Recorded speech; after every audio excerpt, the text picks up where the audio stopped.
Man, what is poppin'? We are back here today with another tournament replay post commentary this time, and I wasn't sure if I was gonna record this, but then I saw the replay and my man is using an Aggron. I said, how could I not show the fans my man Aggron whooping ass in an OU tournament tiebreaker? So Krang versus TDK. Krang, also more commonly known as Bengay, one of my good buddies. He should be no stranger. I've been using his teams a lot in my videos over the years. Great player, great builder. My boy TDK on the other side, another great friend of mine. Good player, good builder. So yeah, just two buddies of mine playing off in the tiebreak. I was excited to catch it. I missed it live, but I did see the replay, and Bengay did tell me before this game, he's like, I'm gonna bring a Aggron. And I was like, dude, I used Aggron in my vids. I don't know, bro. Aggron might not be that hot, bro. I don't know. And he was like, bro, it's better than Mawile. Trust. I was like, bro, you crazy. But if anyone can get away with these Pokemon, it's CTC. No. It's CTC, but Bengay can do it too. See, I threw you for a loop there. But anyway, let me not ramble too long. Looking at the teams, Bengay's team is pretty interesting. It's kind of a balanced build with Wish Clef to pass into Aggron, which is very nice because I think it's whittled throughout the game, and then you can Wish pass into it. It can switch into stuff like Hurricane and whatnot. And yeah, other Bengay techs are just Scarf, Bulu, Z, Ground, Greninja. Pretty standard team other than that. It's a nice looking build.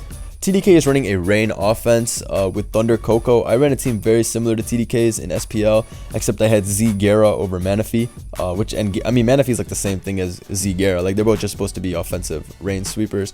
But I don't like Manaphy. That's why I actually used a Gara. I think TDK's team would be better with a Greninja over Manaphy. But either way, the matchup is pretty even, I'd say.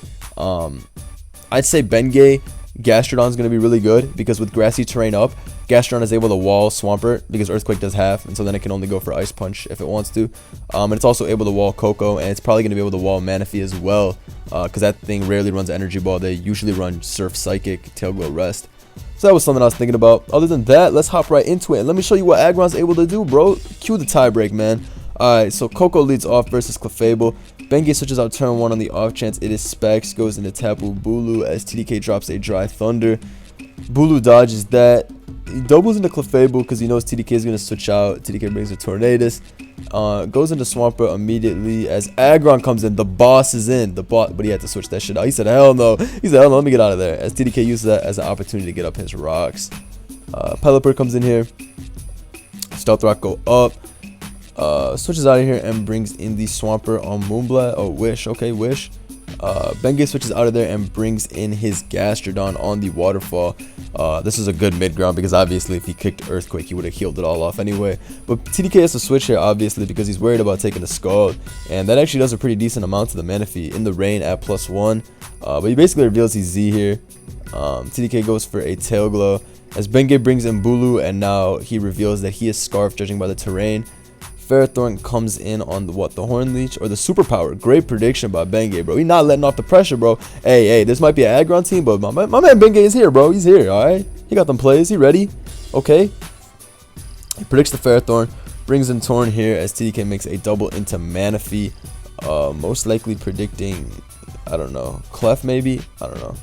Either way, he switches out of here and brings in Coco as Bengay goes into Gastrodon again. Gastrodon, as we're seeing, it looks like it walls so many of the Pokemon on TDK's team. Manaphy's also getting chipped away. Pelipper doesn't want to take a Toxic or a Scald Burn. Plus, it's weak to Rock, so this just sucks in general. Yeah, it's right down to half health, you know. So he goes for a Roost here, as I believe Bengay just goes for yet another... Oh no, he goes for Toxic. Okay, so now there's a timer on the Pelipper. Like I said, this Gastrodon... I hate Gastrodon usually. I don't even think this mon's that good. But, it looks like it's putting in a lot of work this game. Bengay is able to switch here and bring in Torrent. He's not really worried. Pelipper is toxic anyway. TDK goes for a U-turn, but that was a good play by Bengay because he's able to at least get some Helmet Chip. Now Manaphy comes in. It can go for a Rest if he really wants to, but Bengay predicts that nicely, goes for a Taunt. If TDK hit the Surf there or the Z-Water, that Torn would have been dead. But now his Manaphy, because he has to rest up Manaphy at a later time to take on Gastrodon and stuff like that. Where's my boy Aggron, Bengay? Please bring it in, please. But either way, it's still 6-6 here. These guys are kind of just feeling each other out. They're both looking for ways to break at each other's team. I think Bengay has it a lot easier just because TDK's bulkier mons are a lot more chipped. Ferrothorn's at 30, as we can see. Torrent's getting lower. Pelipper has also taken a Toxic and is at a low amount of HP. He brings in Swampert here on the Toxic. He megas up and he goes for a Heavy Slam, and it does a lot to Pert. TDK goes for a Waterfall here, and look how much that did. That did 23, bro. This is a max attack Aggron. How did Waterfall only do 23? That Aggron could have set up a sub on that Waterfall. He flinches it. Oh, TDK lucky. He goes for Earthquake, 41. No damage. No, as this guy's Earthquake does 36 in return. So if he didn't flinch that, Aggron would have 1v1'd the broken bullshit that is Mega Swampert. I was so excited for a second, but then unfortunately Swampert, you know, he hit that flinch. But it's fine. Aggron will be back. You know, like the Terminator, he will be back. So he goes into Tornadus there. Good mid ground because he can live every hit and get helmet chip. Goes for Hurricane on the switch to Coco, and now gets out of there, obviously. Gastro Torn was a really nice core for him to have. Ferrothorn comes in here. I guess to just put up some spikes. That's what I'm assuming. Sets up a spike. Yup. That's going to be nice because 4 of these Pokemon are grounded after all. I assume Bengay is going to go for a Wish. I'm not sure what TDK expected by going into Swampert. I'm not sure who he predicted at all. But it obviously didn't work out. Well, maybe he expected Ferrothorn. I mean, he probably expected Aggron. Actually, I don't know. I don't get it. Either way, he taunts there as his Clefable's just Moonblast to everybody and getting off big chip. TDK can't even switch into Moonblast from Clef, I'm realizing now. Now he switches out on Gyro Ball, right? Yeah. Because he's taunted, so he has to get out of there. But Bengay's free to bring in Tornadus here. I believe he's going to fire off yet another Hurricane, right? Torn really trying to sweep this, right? Oh, no, he defogs. Right, okay. So he defogs to get the rocks out the way, which is good, I guess. Because it's harder for TDK to keep hazards up. Thunder on the switch does 31%, no para, unfortunately. I don't know why Bengay is so afraid to bring in his Gastro. I don't know, maybe he doesn't want Ferrothorn to come in. Either way, he Horn Leeches on the switch to Tornadus and then doubles into Greninja on the Ferrothorn. Yeah, pretty obvious. Now TDK has to switch out because he has to make a call if this is Ashgren or Z. Either one would put him in a horrible position. Bengay shows that he is Z ground. This is the set this guy uses on every team nowadays. But he brings in Pelipper. This set is U-turn, dig, spikes, ice beam, so he has to get out of there. In comes Clefable again, bro. Let me see some Aggron heat. Hold up. Tornadus comes back in. It's 6-5, but the matchup looks in Bengay's favor because TDK seems to have trouble killing a lot of these Pokemon. And he has nothing for Clef Moonblast long term.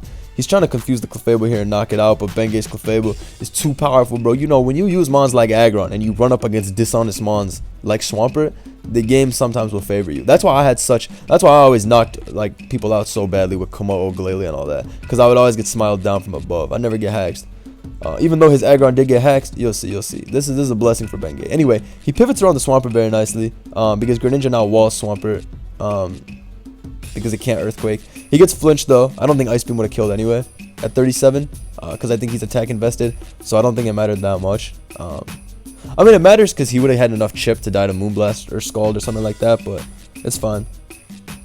Ferrothorn comes in here on Scald, avoids the burn, recovers a decent amount of HP back with the grassy terrain and leftovers. And now Bengay, I believe, is forced to switch out again into Tornadus on a Gyro Ball. TDK is trying to get as much chip as he possibly can. Aggron comes in here on Coco. Yup. This TDK goes for what? U-turn? Oh, he thunders. Wow. Ben tries to make a hard read there and loses the Aggron. So sad. So sad. I'm heartbroken. Protects there on the U-turn. Wait a minute. This shit just got exciting. Shout out to Aggron, man. All it basically did, it should have beaten Swampert. Alright. Like this video if Aggron should have beat Swampert. Put in the comments below Aggron had it. Put in the comments below hashtag Aggron had it. No flinch. Aggron had it. Okay, but anyway. We're back to this. This is going to take a while. They're going to Hurricane. We're just going for some chip. Tapu Bula comes in on Roost. Double the Clef on the Ferrothorn. Rocks go up. Gyro Ball almost kill the Clefable, but doesn't kill. Goes to Swampert. Pivot to Torn on Waterfall. It lives a rain boosted Waterfall. Oh my god, I hate Tornadus. We see Coco come in here to take another Hurricane. Roost it all off as usual. Yup. Ferrothorn in on Horn Leech yet again. Yup. Clefable, Spike. Wishes up. Spike again. Moonblast on Gyro. Just in case he tried to pass the Wish into Tornadus. TDK wanted to make sure he was able to hit that on the switch. We see another Wish and another Gyro. At this point, there are 3 Gyros left. That was probably just to deter Bengay from wanting to switch into anything. That's why he clicked Gyro. But at this point, it looks like he's just going for a crit or some shit. I don't know. It doesn't really work out. Oh, he's going for Whip now. So we got to see this amazing Clef on Ferrothorn. Nice Magic Guard. We're going to see a defog here. Of course, with the Tornadus. Get rid of all those spikes. Of course, he needs to get rid of that. He's probably going to go into Gastro on U-turn yet again. STDK is just going to bring Ferrothorn back in. It's time for spikes, baby. Oh, he goes for Toxic. More spikes. Coco gets its Shuckleberry knocked off. Doesn't matter because the Gastrodon is Scald, Toxic, Protect, Recover. What a set. What a set. But this is going to recover here for sure. Yeah, it clicks Recover. We see Protect here on the spikes. Even more hazards, bro. This is all that's happening so far. He cannot kill the Clef. So sad. But yeah, we're going to keep going through this. It keeps trying to get the Clef to lose some PP. Because it's down to a couple Moonblasts, but it has so much recovery in the form of Wish and Soft Boiled that it's getting tough. Plus, Scald will eventually burn Ferrothorn, and then it's super over. Once Ferrothorn gets burned, it's for sure a wrap. Goes for a Spike there to preserve PP. He wants to be able to keep his attacks. As you can see, Gyro only has 1 left. Power Whip, it might be cut off, but Power Whip only has 5 left. So it looks very hard for TDK at this point because Clefable is still going to be able to outstall the guys. Even though it only has a few Moonblasts left, even Coco is running limited on Roost. It only has 10 left. Not to mention it does a decent amount. Gastrodon comes in here, U-turn into Ferrothorn. TDK goes for a Power Whip on the Protect. Goes to Coco right here, as I believe Bengay just Scalds, right?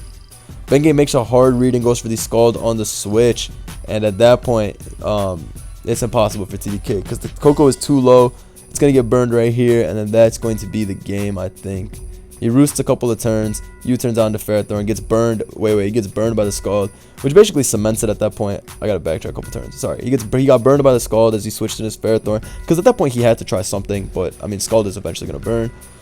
Swampert comes in trying to finish off the Clefable. Moonblast is going to do a little bit, but that's enough because U-turn will now kill it off. He goes into Torn just to let it take Helmet Chip because he should keep Clef for the Ferrothorn no matter what. And at that point, there's going to be a forfeit, and that's the end of the game. So all in all, a pretty decent game, honestly. It was a pretty close game, very long, but I'm happy I got to condense it into a shorter vid.